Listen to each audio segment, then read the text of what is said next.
It's me, Bhavin Patel, and today we will break another illusion. तो क्या आपके साथ भी ऐसा होता है?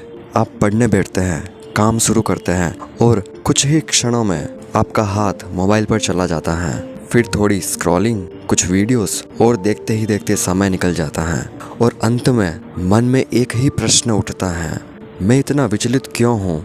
आज एक सत्य सुन लीजिए, आप विचलित नहीं हैं। आपको विचलित होने के लिए प्रशिक्षित किया गया है। हाँ, यह कोई संयोग नहीं है। आपका मोबाइल, एप्लीकेशंस, नोटिफिकेशंस, इन सभी का निर्माण इस प्रकार हुआ है कि वे आपका ध्यान अपनी ओर खींच सके।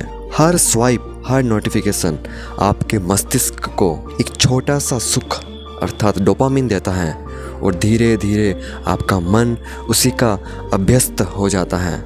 इसलिए जब आप कोई महत्वपूर्ण कार्य करते हैं जैसे पढ़ाई या काम, तो आपका मन कहता है नहीं, मुझे आसान सुख चाहिए और आप पुनः उसी चक्र में लौट जाते हैं। तो समस्या क्या है?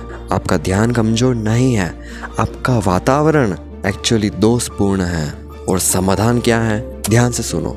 आपको अपने ध्यान को नियंत्रित नहीं करना है, आपको विकर्षण को दूर करना है, जिसमें पहला रूल है दूरी ही समाधान है।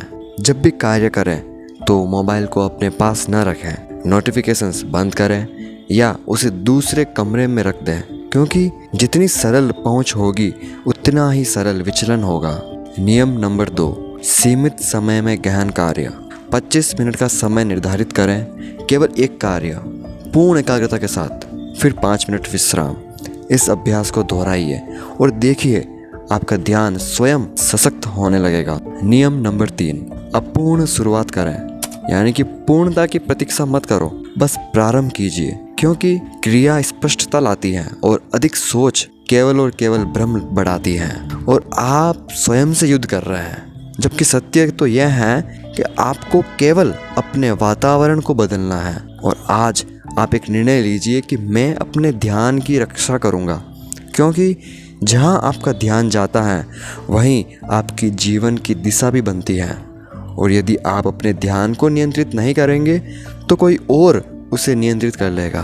तो आज से मोबाइल से नहीं, अपने जीवन से जुड़िए और यही वह परिवर्तन है जो आपके विचलन को समाप्त कर सकता है। तो यदि आप सच में परिवर्तन चाहते हैं तो कमेंट बॉक्स में लिखिए, मैं अपने ध्यान का स्वामी हूँ।